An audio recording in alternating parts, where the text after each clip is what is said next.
Hey, it's March 20th. This is Richard out at the Cucumber. This is Blackie Cat. Oh, Blackie Cat. You gotta get better at hunting. When I throw you a fish down, you gotta be able to find it. We'll do a little talking about the Cucumber. All the way out through here, from here down to the end of there, like 150 yards.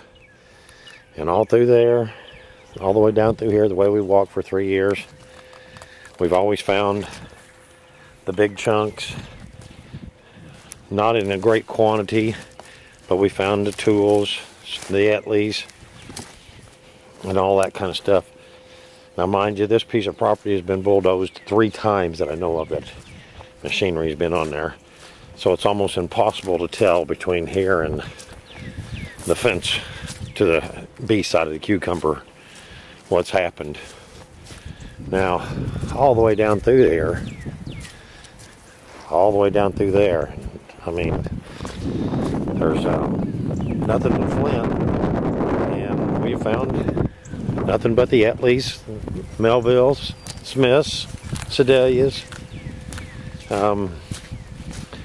Throw in a Chesterfield every once in a while, and other than that, more exotics. We've probably found a dozen exotics on here than any other type of odd point.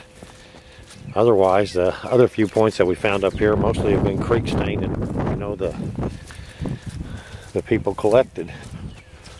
Now you can go over there 50 yards and find them. You can find the flint all down through here.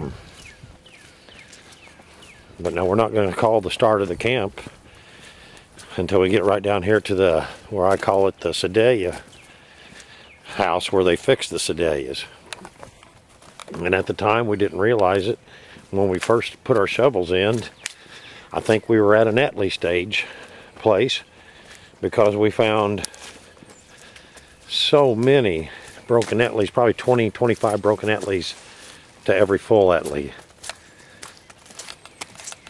And of course the majority of the heavily pocketed stuff, like the adzes, the tools, and Etleys, all stopped right up here where this Sedalia house is, right here, before we got on this little incline. And now I know there's stuff on that incline, but well, I'm glad I put a tarp up, and I had to look for some arrowheads after a while on top of this ground. But right here, the sight narrows too, from that tree to just about right here. This may be 10 feet over. I'd say maybe 40 foot at the most. And as we move on down the site, it gets to be about 150 feet across. And then it starts narrowing out again. But that's where we found all the Sedalia bottoms and a few good Sedalias. And then right here is where we first started. And for a long time, I mean, we dug up through this end here. Actually, just right through this end of these trees here. We haven't dug any farther over from right there, so I don't know about that yet. But we found so many brokes. All Etleys, Smiths and Sedalias. 5 axes. At first I used to think there was 5 houses, but I believe there was only 4, because I think, hey, you quit running that fast. Because I think right up here were just workstations towards you, and I think there's probably a house right about in here somewhere. It would about figure out right between here and the post house, the second house. And then through here, of course, this is where it had been bulldozed 2 or 3 times, so we had no it was just so mixed up, hard to tell anything. But this is the one tree we did kill, and that's because there was so many Sedalias and Etleys and Melvilles and Smiths and tools around it. Is unreal. There, and this log, and I think that's because this was right in between the house there, House A, and House B, which is the post house.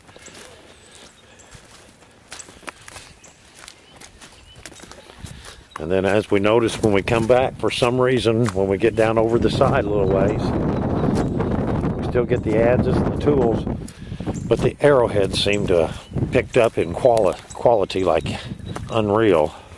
so much better points. Having to cross the fence here. And as far as I know, right there's the post house. Haven't dug 10 foot outside the house here. And this post house is the only place we found a big matati. I found a matati and a sedalia, a couple nutting stones. We worked our way off, and this was an obvious house right there. Then you worked your way through that house. And I mean, every once in a while we found a fairy or an Etley, or not an Etley, or colorful point. But for the most part, it's like right there. You can see what the color, predominant color is all the way through here. Know for a fact that I'm walking into the second house right here. And down off that side, somebody's talking about the dirt and farming and stuff. If you look this side right here, this is red as could be. 10 feet over in the same area here, 15, black as coal. How come I don't know?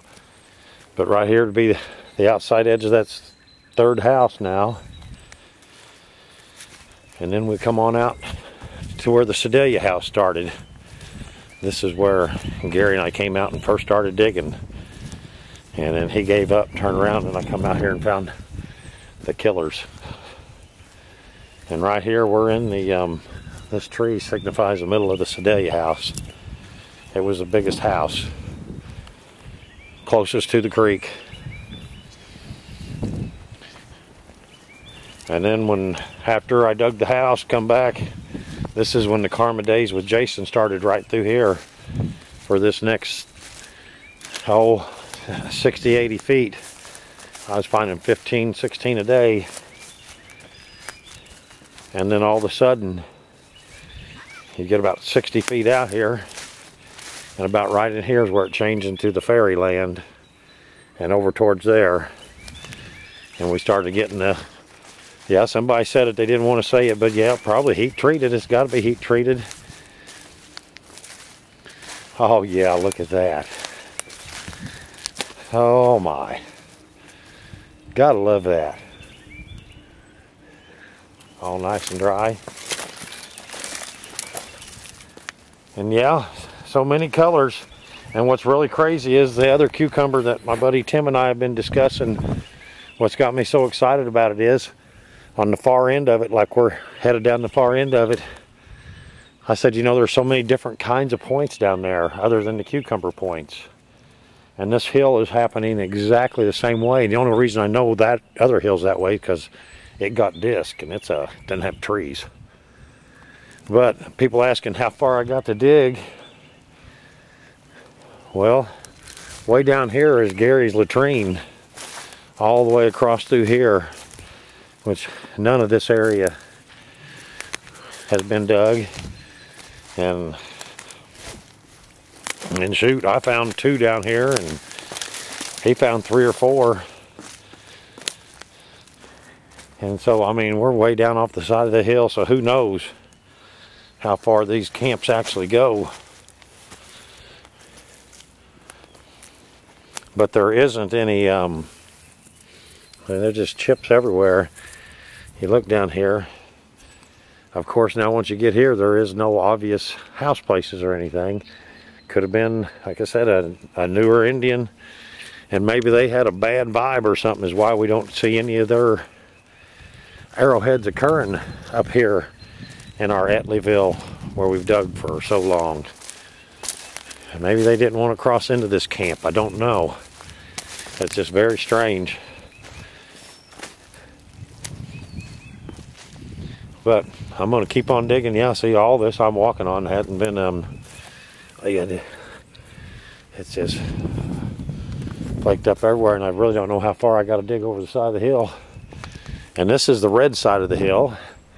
And like I said, right in the middle is where the black dirt starts, in the middle of the hill. So who knows? I'm going to get off here and do a little dry digging, get this cat off my tail, and hopefully get back on here with some points. Oh yeah, and then right way over there, 100 yards down to where Gary dug another spot, and he found 2 or 3 down there. So, and none of that's been dug.